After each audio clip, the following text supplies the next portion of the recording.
Hi, this is Mike with Airstream Adventures. Today we're going to be looking at the spare tire contained at the front of the trailer, behind and below the battery box.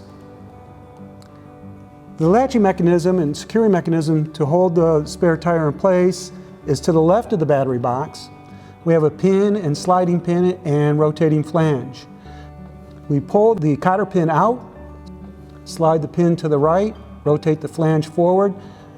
The handle here would allow us to ease the carriage itself down to the ground containing the spare tire.